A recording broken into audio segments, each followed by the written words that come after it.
الرحیم اقم الصلاة لدلوک الشمس الى غسق اللیل وقرآن الفجر ان قرآن الفجر کان مشہودا صدق اللہ العظیم۔ آج ہم صرف ایک آیت اور اس میں جو حضور سید ضیاء الامت رحمۃ اللہ تعالی علیہ نے تحریر کیا ہے اس کو سماعت کریں گے اور اپنے دل میں ٹھنڈک پہنچائیں گے۔ سورہ بنی اسرائیل ہے اور یہ 15واں سپارہ ہے۔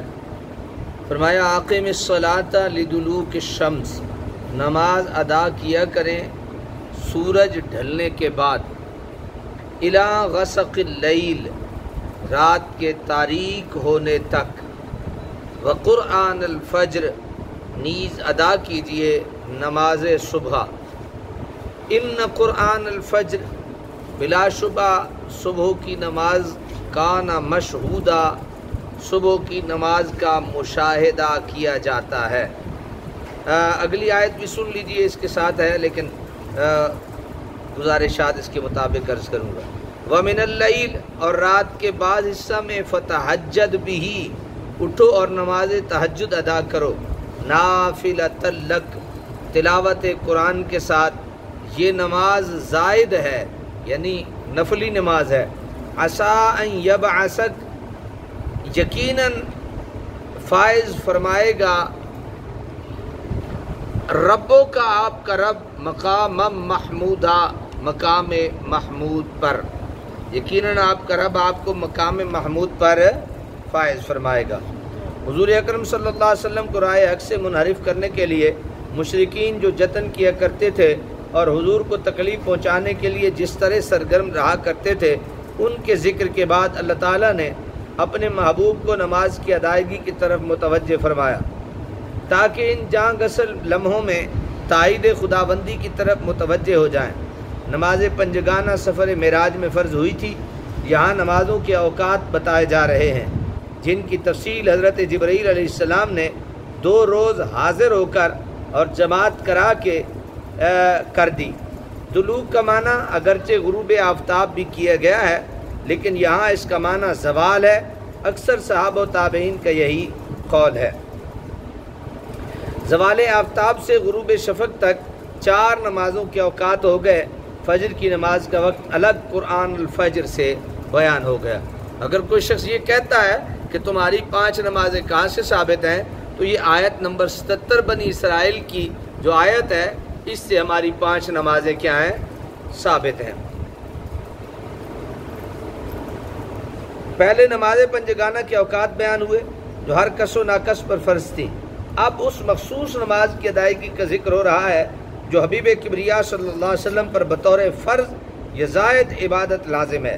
یہ نماز تہجد ہے، یعنی جو لوگ سو رہے ہوں، ہر طرف سناٹا چھایا ہو، آغوش شب میں ہر چیز محو خواب ہو، اے حبیب اس وقت اٹھ اور خلوت گاہ ناز میں شرف بازیابی حاصل کر کے جبین نیاز کو لذت سجدہ سے آشنا کر، تیری یہ بے خوابیاں، یہ قلق، یہ بے کلی، یہ اشک کا سیل رواں، یہ شان بندگی کا ظہور، سب کو شرف قبول بخشا جائے گا اور آپ کو مقام محمود پر فائز کیا جائے گا، جس کی جلالت شان کو دیکھ کر دنیا بھر کی زبانیں تیری ثنا گستری اور حمد و ستائش میں مصروف ہو جائیں گی۔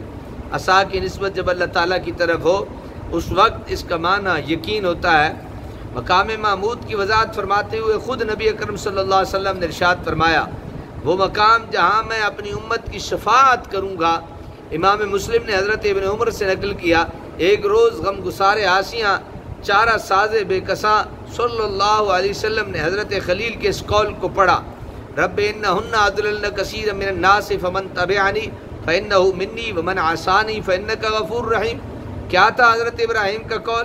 اے رب، ان بتوں نے بہت سے لوگوں کو گمراہ کر دیا ہے، جنہوں نے میری پیروی کی وہ میرے گروہ سے ہوں گے اور جنہوں نے میری نافرمانی کی تو غفور الرحیم ہے، یعنی ان کے معاف فرما دے۔ پھر حضرت عیسیٰ کے اس جملے کو دہرایا، ان تعذبہم فانہم عبادک وان تغفر لہم فانک انت العزیز الحکیم، اگر تو ان کو عذاب دے تو وہ تیرے بندے ہیں اور اگر انہیں بخش دے تو ہی عزیز و حکیم ہے۔ پھر حضور صلی اللہ علیہ وسلم نے اپنے مبارک ہاتھ اٹھائے اور عرض کی، امتی امتی ثم بکا، اے میرے رب میری امت کو بخش دے، میری امت کو بخش دے۔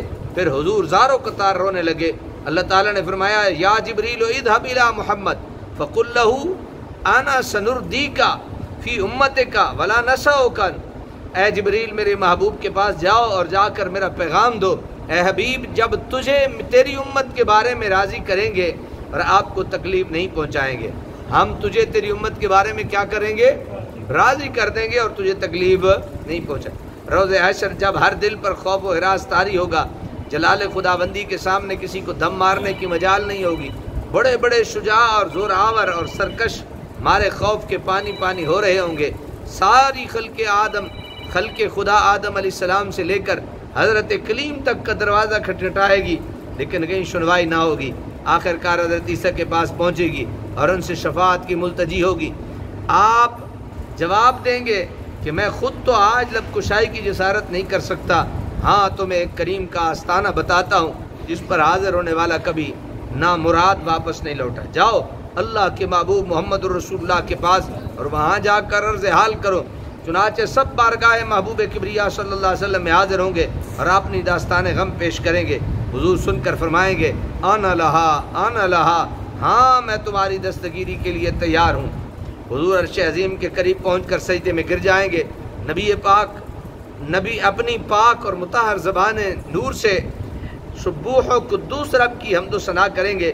ادھر سے آواز آئے گی یا محمد ارفع رأسک قل تسمع اسعل تعطے اشفا تشفا، اے سراپا خوبی و زیبائی اپنے سر مبارک کو اٹھاؤ، کہو تمہاری بات سنی جائے گی، تم مانگتے جاؤ ہم دیتے جائیں گے، تم شفاعت کرتے جاؤ ہم شفاعت قبول فرماتے جائیں گے۔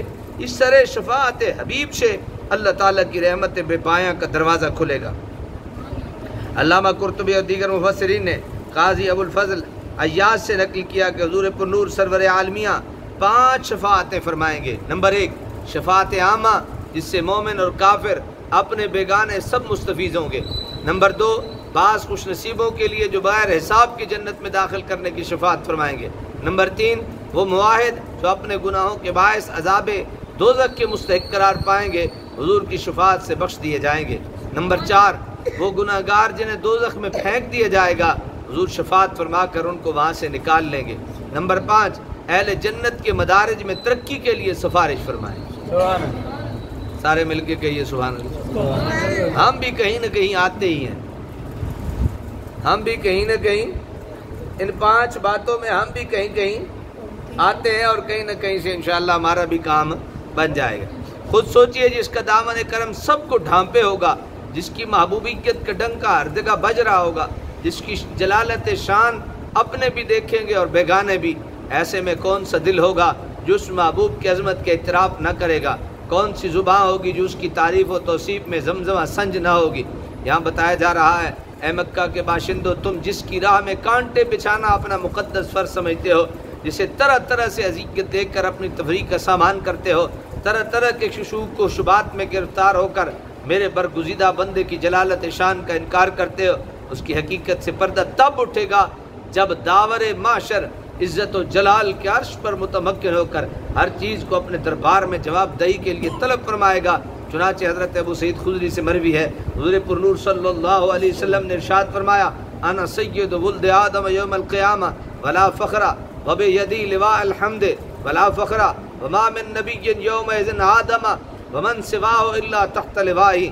قیامت کے دن، یہ ترمذی شریف کی حدیث ہے، قیامت کے دن سارے اولاد آدم کا سردار میں ہوں گا، حمد کا پرچم میرے ہاتھ میں ہوگا، سارے نبی میرے پرچم کے نیچے جمع ہوں گے۔ یہ ساری باتیں اظہار حقیقت کے طور پر کہہ رہا ہوں، فخر و مباحات مقصود نہیں ہے۔ علامہ ثناء اللہ پانی پتی نے 27 صحابہ سے حدیث شفاعت مروی ہونے کی تصدیق کی ہے، لیکن ان صریح احادیث صحیحہ کے باوجود معتزلہ اور خوارج نے شفاعت کا انکار کیا ہے۔ علامہ سیوطی فرماتے ہیں یہ حدیث متواتر ہے، بس بڑا بدبخت ہے وہ آدمی جو شفاعت کا منکر ہے۔ امام بخاری اور مسلم نے حضرت فاروق اعظم سے نقل کیا، آپ نے ایک دن خطبہ میں فرمایا انہ سیکون فی ھذہ الامہ قوم یکذبون بعذاب القبر ویکذبون بالشفاعت، کہ اس امت میں ایک ایسا گروہ پیدا ہوگا جو عذاب قبر کی بھی تکذیب کریں گے اور شفاعت کا بھی انکار کریں گے۔ 1400 سال پہلے بتا دیا، آج سے پہلے بھی اس کے انکار معتزلہ اور خارجیوں نے کیا، آج بھی ایک طبقہ بڑی شد و مد سے اس کا منکر ہے، اور جب دلائل صحیحہ کے باعث انکار نہیں کر سکتے تو شفاعت کا ایسا مفہوم بیان کرتے ہیں جس میں شان مصطفیٰ کا انکار پایا جاتا ہے، لیکن انہیں یہ جسارت کرتے ہوئے اس بات کا خیال رکھنا چاہیے کہ آج شفاعت کا انکار کرے گا وہ کل اس سے محروم کر دیا جائے گا۔ اللہ عمل کی توفیق عطا فرمائے۔